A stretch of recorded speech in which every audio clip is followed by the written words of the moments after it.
সবাই কেমন আছেন? আশা করি ভালো। গত কয়েকদিন ধরে সোশ্যাল মিডিয়ায় একটা ভিডিও খুব ভাসছে, সবার চোখে বাজছে। ভিডিওটা হচ্ছে যে, দেখুন আমি স্ক্রিনে দিয়েছি, এই ছেলেটাকে দেখুন। আচ্ছা, এইবার আমি এর মাঝে বলি এর কথা। এই ছেলেটা বেশ কয়েকদিন ঢাকা গুলিস্তানে আহ কুকুরের মতো করে বেড়াচ্ছে এবং মানুষকে যেভাবে কুকুরের মতো করে কামড় দেয় ঠিক সেইভাবে বেড়াচ্ছে। এখন বিষয়টা হচ্ছে, সবাই ভাবছে এই ছেলেটাকে কুকুরে কামড়িয়েছে এবং জলাতঙ্ক রোগ। আচ্ছা, এর কাছে কেউ যাচ্ছে না, মানে হেই হেই সেই সে মারার জন্য ইয়ে করছে।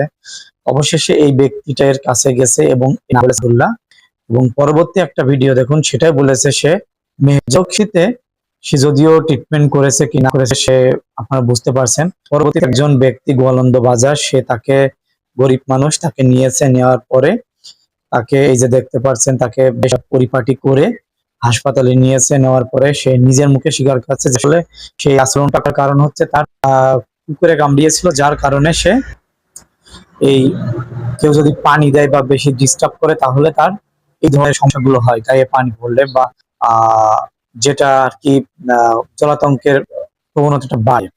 সে সুস্থভাবে স্বাভাবিকভাবে কথা বলছে এবং এই যে ব্যক্তিটা, আমি এই ব্যক্তির কথা বলছি, সে সাহস করে নিয়ে গেছে এবং সাহস করে নিয়ে হাসপাতালে নিয়ে গেছে। এটা একটা খুবই একটা মানে ভালো মত কাজ।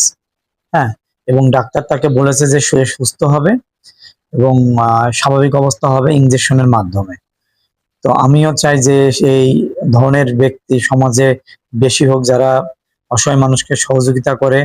এবং বারবার করে বলছে, কেউ তাকে ধরতে চাচ্ছিল না, সে নিজে গেছে।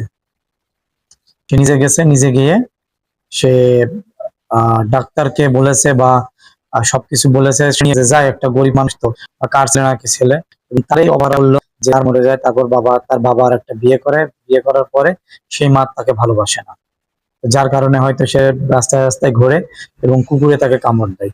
তো যাই হোক, সে কিভাবে ভালো হয় ডাক্তারকে বলেছে এবং আমরাও চাই সে সুস্থ হোক, স্বাভাবিকভাবে আবার স্বাভাবিক জীবনে ফিরে আসুক। ধন্যবাদ সবাই।